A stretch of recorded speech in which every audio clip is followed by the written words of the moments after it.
अवधूत चिंतन श्री गुरुदेव दत्त श्री स्वामी समर्थ एक नवीन व्हिडिओमध्ये सगळ्यांचं खूप खूप मनापासून स्वागत आहे। तर आता लवकरच श्री स्वामी समर्थ महाराजांच्या पुण्यतिथी निमित्त सप्ताह सुरू होणार आहे प्रत्येक केंद्रामध्ये। तर जवळपास केंद्र असेल तर नक्की तिथे जाऊन सेवा करा, जास्तीत जास्त सेवा करा। नाही जमत तर घरी पण आपल्याला सेवा करता येते। तर आजच्या व्हिडिओमध्ये मी तुम्हाला सांगणार आहे की आज आहे 29 तारीख, उद्यापासून सप्ताह सुरू होणार आहे, म्हणजे 30 एप्रिल ते 6 मे पर्यंत। तर आजच्या व्हिडिओमध्ये आपण बघणार आहोत की तुम्हाला गुरुचरित्राचं पारायण नाही करता आलं, काही कारणास्तव, म्हणजे तुमची खूप इच्छा असूनही तुम्हाला नाही करता आलं, तर तुम्ही कोणती सेवा करावी। ह्या जर सेवा जर तुम्ही केल्या तर गुरुचरित्र पारायणापेक्षाही जास्त फळ तुम्हाला मिळेल। तुमचे जे कामं आहेत ते, तुमचे काही संकट आहेत ते सगळे दूर होतील। तर त्यामध्ये सेवा, पण ही सेवा करण्यासाठी तुम्हाला केंद्रात जावं लागेल। त्याच्यामुळे जवळपास केंद्र असेल तर केंद्रात जाऊन तुम्ही सेवा करा। तुम्हाला ही सेवा घरी करता येणार नाही। तर काय करायचं, तुम्हाला सगळ्यात प्रभावी सेवा जर म्हटलं तर प्रलयाची सेवा आहे। बघा तिथे अखंड जप, यज्ञ, प्रलय, अखंड म्हणजे 24 तास ती सेवा चालू असते, रात्रंदिवस 7 दिवस। तर आपल्याला ही सेवा करायची आहे प्रलयाची। बघा सगळ्यात प्रभावी ही सेवा जर तुम्ही केली, तुम्हाला गुरुचरित्र पारायणाचं फळ मिळतं, तुम्हाला यागाचं फळ मिळतं, तुम्हाला इतर तिथे काही जर सेवा होत असतील आणि तुम्ही सेवा प्रलयाची करत असाल, तुमची उपस्थिती तिथे असते, त्याच्यामुळे तुम्हाला पूर्ण सेवेचं फळ मिळत असतं।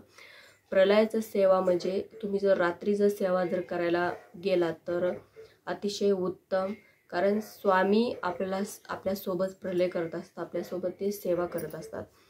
तर ही सगळ्यात जास्त प्रभावी ही सेवा आहे। आणि ही सेवा जर तुम्ही केली तर तुमचे पितृदोष दूर होत असतात, तुमचे काही घरामध्ये काही दोष असतील, नजर दोष, वास्तू दोष, काही बाहेरच्या बाधा असतील तर त्या सुद्धा दूर होत असतात। त्याच्यामुळे ही सेवा जास्तीत जास्त महिलांनी करायची घरातल्या, आणि पुरुषांनी पण, पुरुषांनी रात्रीचा प्रलय करायचा, महिलांनी दिवसाचा प्रलय करायचा। बघा सगळ्यात तुमचे पुरुष जात नसतील तर हे 7 दिवस त्यांना जायला लावा, थोडी अर्धा एक तास का होईना ती सेवा तुम्ही करून यायला सांगा त्यांना। तर ही सेवा तुम्हाला करायची आहे। आणि ही सेवा करते वेळेस आपल्याला कधीही तुम्ही जाऊ शकता। तुम्ही जॉब करत आहात तर तुम्ही थोडासा तिथे जाऊन 15 मिनिटं जरी तुम्ही विना घेऊन सेवा जर केली तर खूप खूप त्याचं फळ तुम्हाला मिळेल। त्याच्यानंतर आपल्याला तिथे होतो याग। बघा यागाची सुद्धा खूप खूप मोठी सेवा आहे। 7 दिवस तिथे याग होतात। पहिल्या दिवशी नाही होत, दुसऱ्या दिवशीपासून याग सुरू होत असतात। तर पहिला याग हा गणेश याग असतो, गणपती बाप्पांना जेव घातलं जातं। प्रत्येक यागाचं महत्त्व आहे। प्रत्येक यागाला ज्या त्या देवांची सेवा होते त्या देवांना तिथे आमंत्रण दिलं जातं, त्या देवांना तिथे जेव घातलं जातं। आणि ही सेवा सगळ्यात प्रभावी आहे। तुम्हाला केंद्रात जाऊन ही सेवा करायची आहे। 10:30ची आरती होते, आरतीनंतर याग सुरू होत असतात, म्हणजे यागाची सेवा सुरू होत असते। हवन राहतं, हवन आपण जेव्हा स्वाहाकार करतो तेव्हा आपण ते जे हविद्रव्य असतं ते आपण हवनामध्ये टाकायचं असतं, जेणेकरून त्या देवतांना आपण जेव घालत असतो। तर तुम्हाला यागाचं मी थोडक्यात सांगते कोणकोणते याग होतात तिथे 7 दिवसामध्ये। तर पहिला याग म्हणजे गणेश याग राहतो, गणपती बाप्पांना जेव घातलं जातं। तर केंद्रात जर तुम्ही जात असलाल तर तुम्ही मोदक घेऊन जा, 21 मोदक, दुर्वा, लाल फूल, गणपती बाप्पांना जे आवडतं त्या वस्तू तुम्ही घेऊन जायचं आणि याग करायचा। त्याच्यानंतर स्वामी याग, सगळ्यात प्रभावी सेवा स्वामी याग, म्हणजे आपण आपल्या गुरूंना जेव घालत असतो। त्याच्यानंतर गीताई याग, प्रत्येक यागाचं महत्त्व आहे। स्वामी याग म्हणजे आपण ज्या गुरूंची सेवा करतो, आपण खूप देवांची सेवा केली पण आपल्याला तारणार आपला गुरु असतो, आणि आपण त्यांची सेवा जर नाही केली तर आपली पूर्ण सेवा ती अपूर्ण ठरत असते। त्याच्यामुळे गुरूंची सेवा पण आपल्या करायची असते। तर गुरूंची सेवा करायची आपल्याला, कारण ते आपल्याला मार्ग दाखवत असतात। आणि जो आपल्या आयुष्यामध्ये आपण म्हणतो ना, आपल्याला गुरु, चांगला गुरु जर मिळाला तर आपलं सगळं आयुष्य आपलं सुखमय जात असतं। त्याच्यामुळे गुरु चांगला भेटायला पण नशीब लागत असतं, आणि ते आपल्याला भेटलेले आहेत। त्याच्यामुळे आपल्याला त्यांची साथ अजिबात सोडायची नाही।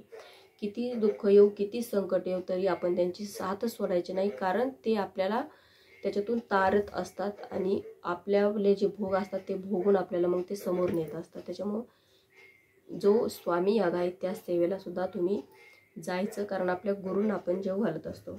त्याच्यानंतर गीताई याग, बघा गीताई याग जो व्यक्ती संसाराच्या बेड्यामध्ये अडकलेला असतो, त्याच्यानंतर त्याला काही सुधरत नाही, तर तुम्ही गीता याग करा.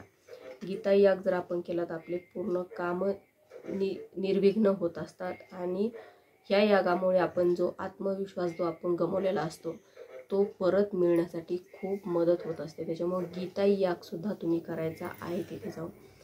त्याच्यानंतर रुद्रयाग, भगवान शंकराची सगळ्यात जास्त प्रभावी आणि सगळ्यात आवडीची सेवा म्हणजे रुद्रयाग.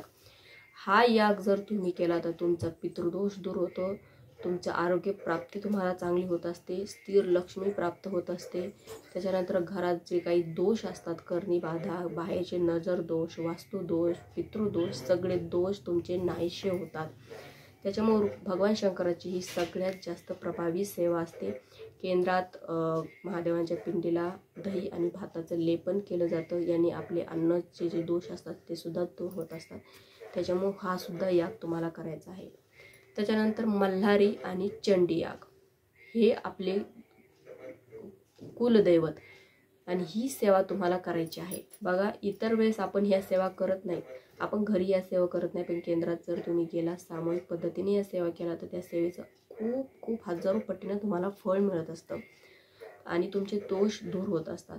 आणि कुलदेवताची ही सगळ्यात जास्त प्रभावी सेवा आहे.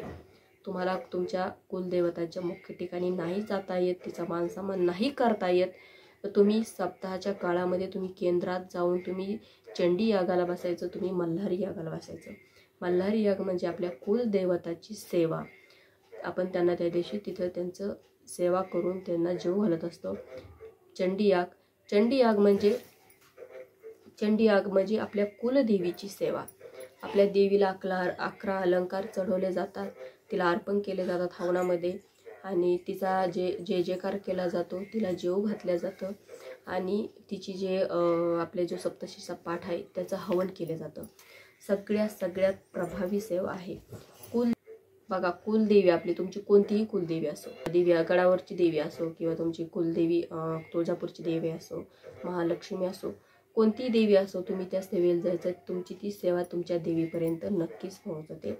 ह्या सेवेमुळे आपल्याला नोकरी प्राप्त होते. विवाहामध्ये काही अडीअडचणी येत असतात ते दूर होत असतात, त्याच्या नोकरी प्राप्त होत असते. घरामध्ये काही दोष असतात ते दूर होत असतात आणि आपल्या देवीचा आशीर्वाद आपल्याला भरभरून मिळत असतो. त्याच्यामुळे आपल्या आयुष्यामध्ये कोणत्याच कामामध्ये आपल्याला अडीअडचणी निर्माण होत नाहीत. सगळे काम आपले निर्विघ्न होत असतात. जे काही घरामध्ये तुम्ही शुभ कार्य करत असतात त्याच्यामध्ये तुम्हाला कोणतीच अडीअडचण येणार नाही. त्याच्यामुळे तुम्ही ही सेवा पण नक्की करा.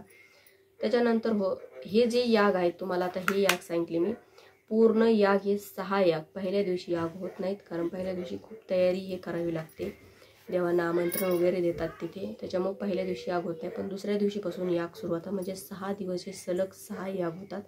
हे 6 यागामध्ये तुम्हाला भाग घ्यायचा आहे. याग आणि प्रलय, गुरुचरित्राचं पारायण नाही करता आलं नका करू, पण हे 2 सेवा तुम्ही मात्र नक्की करा. बघा, 1-1.5 तास जात असतो सेवेमध्ये, पण ते 1-1.5 तास आपल्या आयुष्याचं कल्याण करत असतो. त्याच्यामुळे हे सेवा तुम्ही घरी तुम्ही हवन करू शकत नाही. तुम्ही जशी केंद्रामध्ये सेवा होते, कारण आपण म्हणतो ना, ज्या पुण्य ठिकाणी जी शक्ती असते त्या शक्तीमध्ये आपण सेवा जर केली तर त्या सेवेचं जे फळ आहे किंवा त्या सेवेची जी ताकद आहे ती अधिक पटीनं वाढत असते. त्याच्यामुळे आपले कामं पटपट होत असतात. तुम्ही घरी एकटे करणार, आपण घरी ह्या सेवा नाही करू शकत. त्याच्यामुळे तुम्ही केंद्रातच जा. थोडंसं लांब असेल तर काही हरकत नाही, 7 दिवस थोडीशी दैन करून घ्या तुम्ही तुमची, पण तुमचं आयुष्याचं कल्याण झाल्याशिवाय राहणार नाही. महाराजांच्या पुण्यतिथीनिमित्त हा सप्ताह आहे. महाराजांनी सांगितलं आहे, मैं गया नहीं जिंदा हूँ, आणि आपल्याला महाराजांनी पावलोपावली आपल्याला तसं दाखवून दिलेलं आहे. त्याची प्रचिती आपल्याला महाराजांनी दिलेली आहे. त्याच्यामुळं ज्या सेवा तुम्हाला तुमच्या पदरात पडून घ्यायच्या आहेत त्या पाळून घ्यायच्या. ह्या 7 दिवस जितक्या होतील तितक्या सेवा करायच्या आहेत. तर आजच्या व्हिडिओमध्ये इतकंच. व्हिडिओ आवडल्यास व्हिडिओ लाईक करा, शेअर करा, चॅनलला सबस्क्राईब करा. झाली सेवा श्री स्वामी समर्थ महाराजांच्या चरणी आणि परमपूज्य गुरु माऊलींच्या चरणी रुजू करते. श्री स्वामी समर्थ.